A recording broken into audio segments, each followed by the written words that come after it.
A very good afternoon, Africa. I hope you are doing very well after the US suspended nearly all foreign aid for 90 days following an executive order by President Donald Trump. I see this conversation going on online, and I did a video on it. And yeah, well, we received quite a number of responses with people talking about it, that this is good for Africa. We can't be donor dependent all our lives. And there is so much resources and money in Africa, well-managed people in Africa that can actually fund this or take over from this. It's uh, it's quite a conversation. It's quite crazy that we actually deliberating on this. It would have been just like, okay, it happened, so what? We can be able to move on from this, but unfortunately, that's not the case.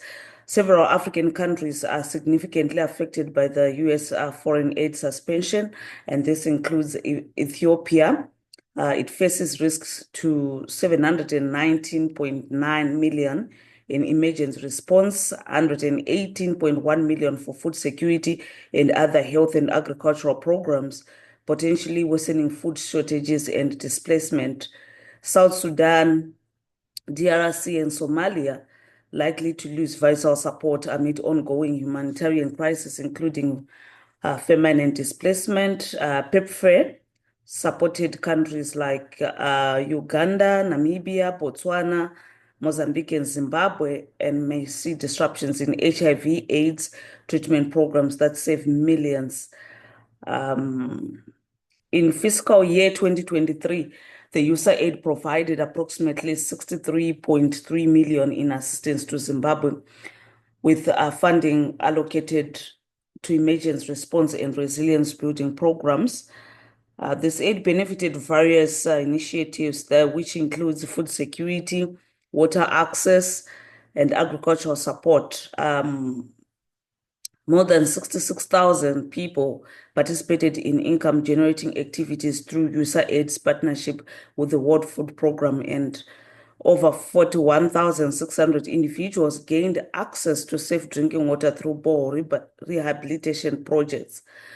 So these are some of the programs that the USA were funding in African countries and in Zim, like mentioned.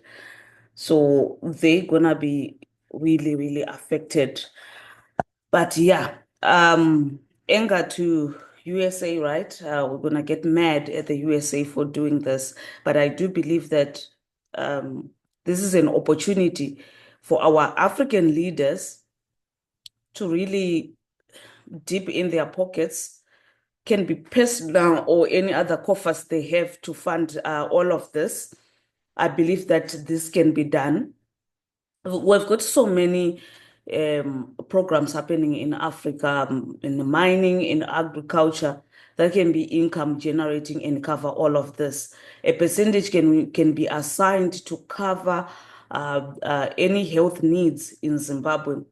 All of that can be done if our African leaders really put their minds onto it. We cannot keep on relying on foreign aid. Nobody expected this to happen. We didn't see this coming. Okay, we thought things will always be the way they are. But here we are. Here we are sitting here and thinking, after 90 days, then what? What's going to happen after 90 days? What if they decide to extend the suspension? How are we going to leave? Yeah, people say we will manage.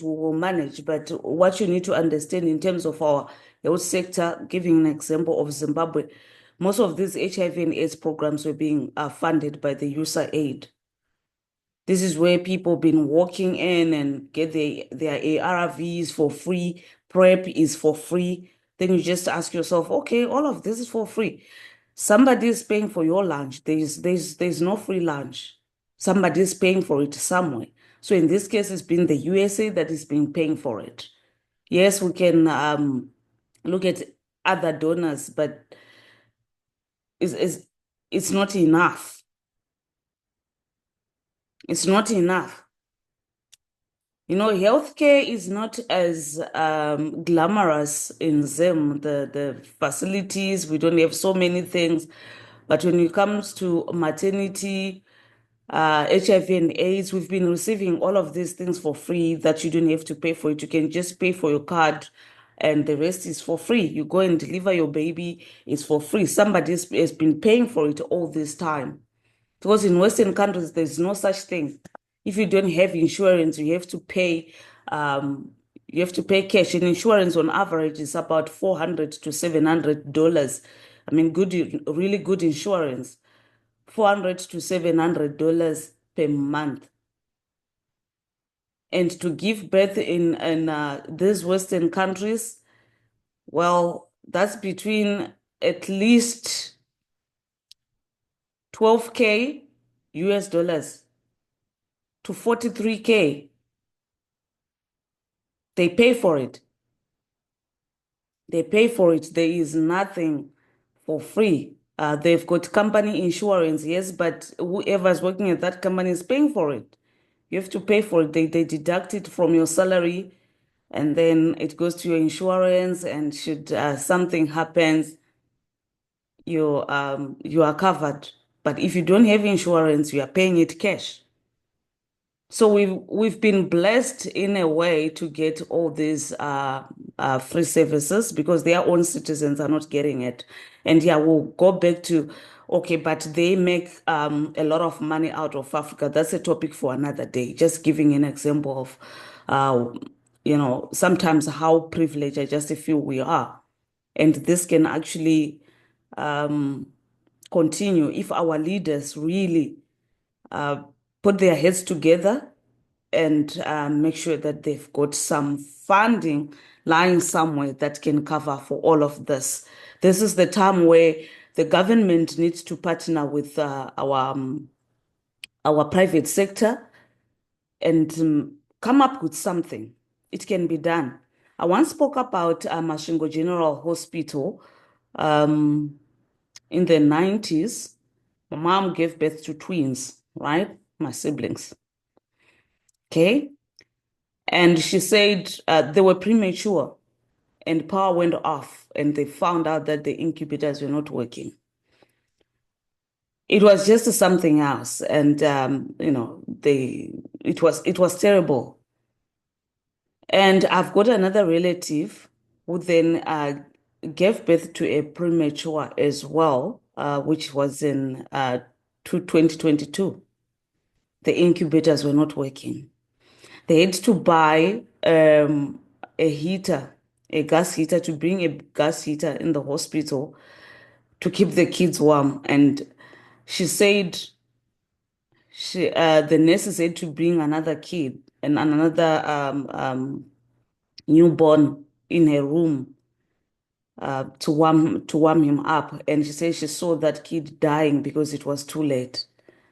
So she slept in the same room with the dead kid. And it was just prayers and God's grace that, her own kids survived. So it's happening in our hospitals where women have to go with, gas heaters.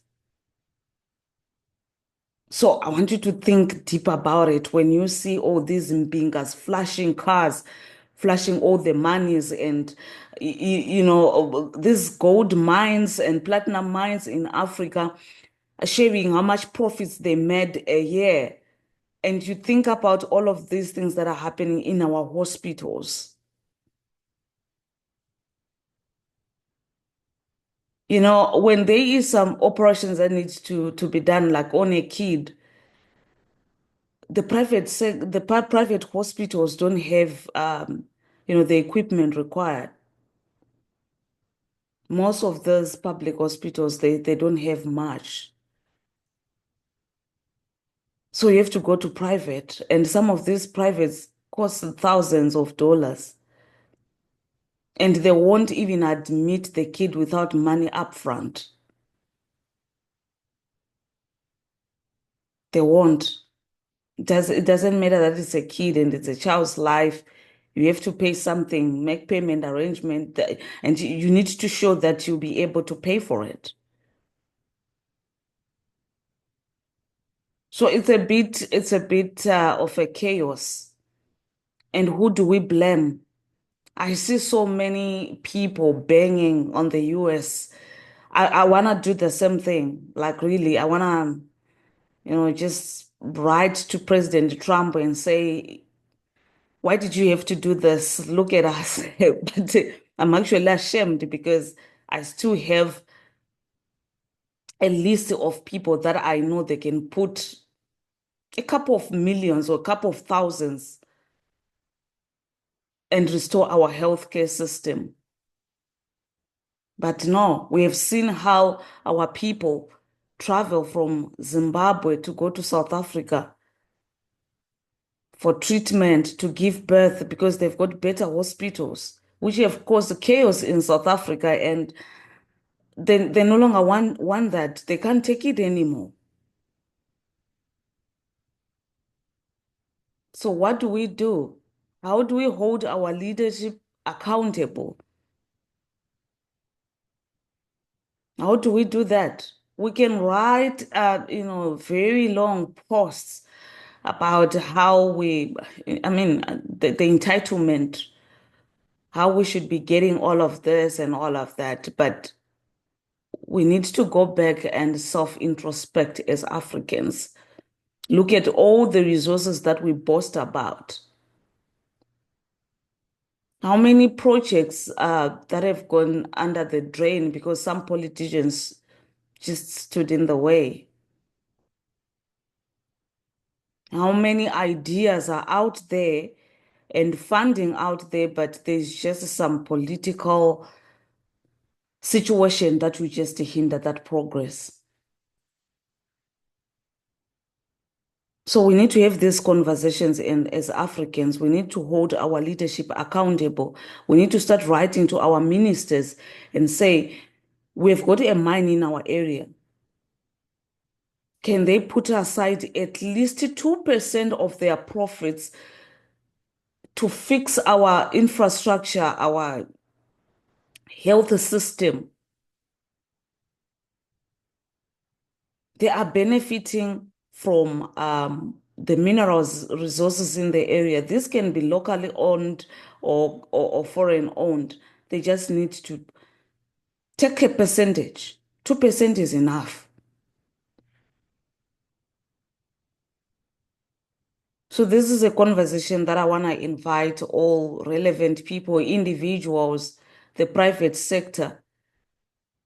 What do you think? What do you think should be done for Africa to get back on her feet? We cannot be beggars forever. We cannot live like this. You are a laughing stock, man.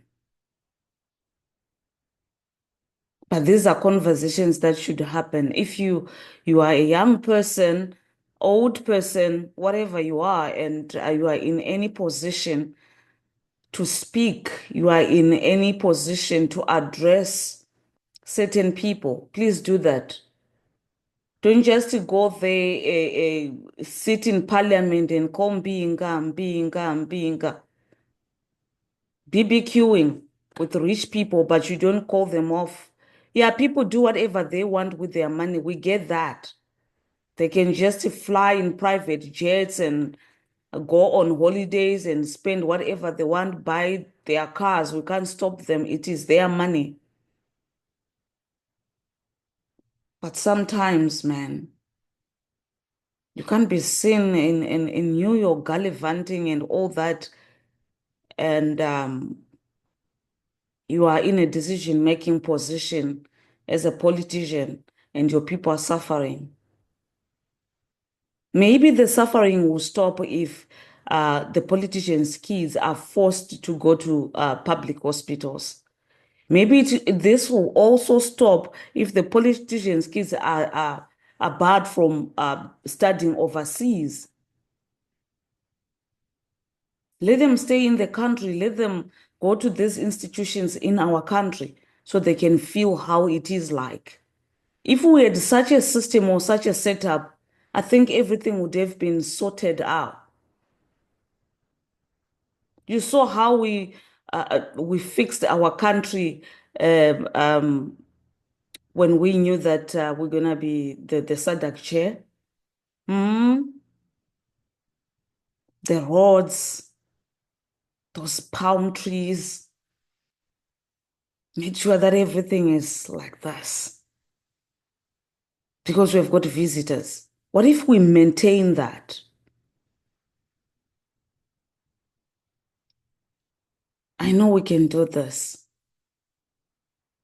I know we can do this as Africa. We cannot be banging heads and getting mad because the USA decided to suspend foreign aid. Kugeda kwemeno, honestly. So this is the conversation that I want us to have with the leadership, with everybody, and start thinking ahead. So yeah, join me here on my channel so that we can continue with this conversation. If you want to come so that we can have this conversation, kindly do so. Just let me know. You can just inbox me on my social media. On Facebook, that's Matarenda M. Shumba. On YouTube, that's Matarenda. On TikTok, that's Matarenda1. And on X, that's Matarenda1. So you can always find me on these social media platforms. Inbox, let us have the conversation going on. Thank you so much.